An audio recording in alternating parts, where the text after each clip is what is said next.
British क्रूरता की पराकाष्ठा, जलियांवाला नरसंहार एक ऐसी अमानवीय घटना है जिसने पूरे देश को झकझोर के रख दिया।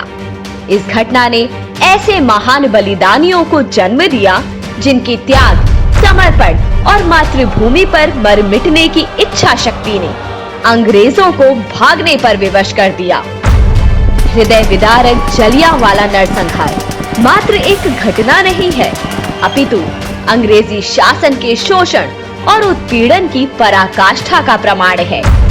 यह घटना भारतीयों का राष्ट्र के प्रति समर्पण, त्याग और निष्ठा का जीवंत उदाहरण है। अमृतसर में कर्फ्यू घोषित होने के बाद भी जलियांवाला बाग में 10,000 लोग कैसे जुटे?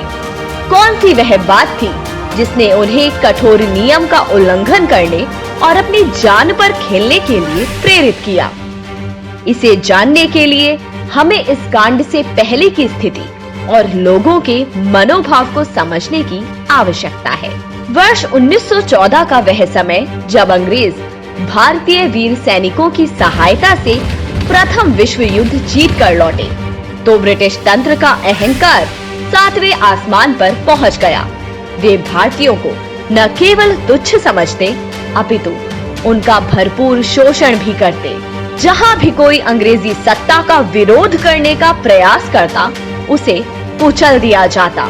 कभी संकरी गली में रेंग कर चलने की सजा दी जाती, कभी फांसी के तख्त पर लटका दिया जाता, तो कभी ताबड़तोड़ गोलियां बरसाकर जान ले ली जाती।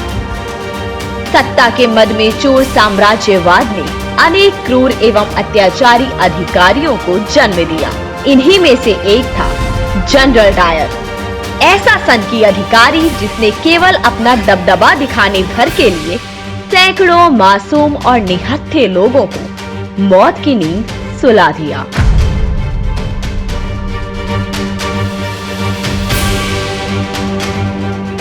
पूरी घटना को लेकर भारतीय राजनीति के प्रमुख दल कांग्रेस का रवैया अत्यंत संदेहास्पद रहा। कांग्रेस के कुछ नेता अंग्रेजी शासकों के तलवे चाटते भी दिखाई दिए।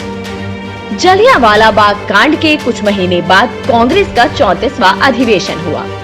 इस अधिवेशन में मोतीलाल नेहरू ने ब्रिटिश शासन की जमकर प्रशंसा की, जबकि उसी ब्रिटिश शासन की संसद अत्याचारी अधिकारी जनरल डायर का गुणगान कर रही थी।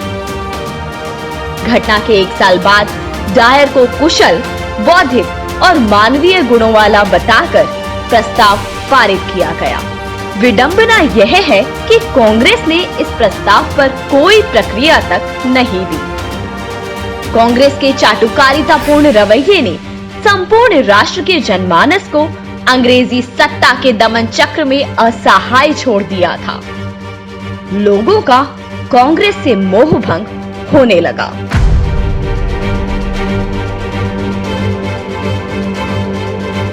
जलियांवाला बाग नरसंहार के दूसरे दिन पंजाब के गुजरांवाला में छोटी जनसभा हो रही थी। जैसे ही अंग्रेज अधिकारियों को इस बात का पता चला, लाहौर से 4 हवाई जहाज गुजरांवाला भेजे गए। इन जहाजों से बम बरसाए गए और मशीन गन से गोलियां भी चलाई गई। इस घटना में भी कई लोग मारे गए। इन घटनाओं ने न केवल भारत के जनमानस को उद्वेलित, कुपित तथा आंदोलित किया, बल्कि भारत में ब्रिटिश शासन की नींव हिला दी, जिसके बाद लाख प्रयासों के बाद भी अंग्रेजों को अपना बोरिया बिस्तर समेटकर भागना ही पड़ा। उस दौर के हजारों भारतीयों ने जलियांवाला बाग की मिट्टी को माथे से लगाकर देश को आजाद कराने का दृढ़ संकल्प लिया और स्वयं को राष्ट्रहित के लिए आहुत कर दिया। जलियांवाला बाग नरसंहार को 100 वर्ष से अधिक हो चुके हैं। आज भी यह स्थान किसी देवालय के समान है। इस घटना के अमर बलिदानियों को भावपूर्ण श्रद्धांजलि।